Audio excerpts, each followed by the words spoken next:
আসসালামু আলাইকুম দর্শক, আশা করি সকলেই খুব ভালো আছেন। মায়ের ছোঁয়া রান্নাঘরে আপনাদেরকে স্বাগতম। বাঙালির ঐতিহ্যবাহী এবং প্রিয় একটি খাবার হচ্ছে ইলিশ মাছ। ইলিশ মাছের স্বাদই আলাদা। আজকে আমি আপনাদেরকে ইলিশ মাছ ভুনা করে দেখাবো। আমি এখানে একটি ইলিশ মাছ নিয়েছি, কয়েক পিস আমি রান্নার জন্য নিব এবং বাকি যে কাটা থাকবে এবং লেজ থাকবে তা দিয়ে আমি ভিন্ন রকমের তরকারি রান্না করে আপনাদেরকে দেখাবো। আপনারা চাইলে লেজ দিয়ে ভর্তা বানাতে পারেন এবং বাকি যে কাটা থাকে আমি ঠিক এভাবে কেটে নিয়েছি। দেখুন, এটা দিয়ে আমি তরকারি রান্না করব। এতে তরকারির স্বাদও বাড়বে এবং আপনার কিন্তু শেষে খরচটাও কমবে। প্রথমেই আমি উপকরণগুলো দিয়ে দিচ্ছি। হলুদের গুঁড়ো 1 চা চামচ, মরিচের গুঁড়ো দেব 2 চা চামচ। আপনারা আপনাদের ঝালের স্বাদ অনুযায়ী মরিচের গুঁড়ো পরিমাণ কমাতে এবং বাড়াতে পারেন। লবণ দিয়ে দেব স্বাদ মতো এবং ভালোভাবে উপকরণগুলো মিক্সড করে নেব। আমি সব উপকরণগুলো একসাথে আগেই দিয়ে দিই, এতে আপনার দ্বিতীয়বার কোনো উপকরণ হলুদ বা মরিচ দেওয়ার কোনো প্রয়োজন হবে না। এরপর একটি প্যান ভালোভাবে গরম করে নিয়ে তাতে সয়াবিন তেল দিয়ে দিব। তেলটা ভালোভাবে গরম হয়ে আসলে একে একে আমি মাছগুলো দিয়ে দিব। প্রথমে তেলের পরিমাণ একটু কম নেবেন, কারণ মাছ থেকে অনেকটা তেল বের হয়ে আসবে এবং আমরা যখন পেঁয়াজ কুচি দিব তখন আপনার আরেকটু তেলের প্রয়োজন হতে পারে।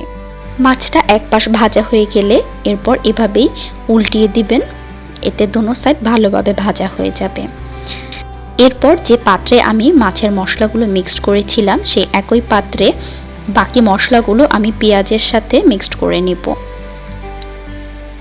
এতে আপনার মশলার পরিমাণগুলো সঠিক থাকবে এবং পরবর্তীতে কোনো ঝামেলাও হবে না। মাছগুলো ভাজা হয়ে আসলে এরপর আমরা পেঁয়াজ কুচিগুলো দিয়ে দিব। দর্শক, আপনি যদি আমার চ্যানেলে নতুন হয়ে থাকেন তাহলে অবশ্যই আমার চ্যানেলটি সাবস্ক্রাইব করতে ভুলবেন না। আমি এখানে সামান্য তেল দিয়ে দিচ্ছি যেন পেঁয়াজটা ভালোভাবে ভাজা হয় এবং মাছগুলোকে আমি একটু সাইডে সরিয়ে দিব এবং পেঁয়াজটা মাঝখানে এনে দিব। ঠিক আমি যেভাবে দেখাচ্ছি দর্শক, আপনারাও একইভাবে করলে রান্না কিন্তু খুবই মজাদার হবে। পেঁয়াজটা হালকা ভাজা হয়ে গেলে আমি এখানে সামান্য পরিমাণ পানি দিয়ে দিব মশলা কষানোর জন্য।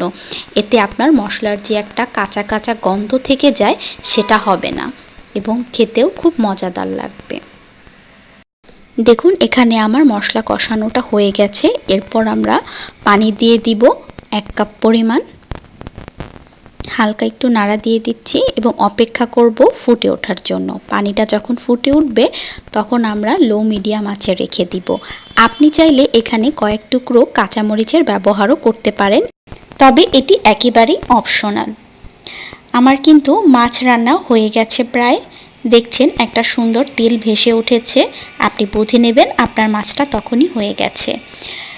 আশা করি আপনাদের রেসিপিটি ভালো লেগেছে। যদি ভালো লেগে থাকে তাহলে অবশ্যই লাইক এবং কমেন্টস করে পাশে থাকুন এবং নতুন নতুন সব আপডেট পেতে আমাদের চ্যানেলটি সাবস্ক্রাইব করুন।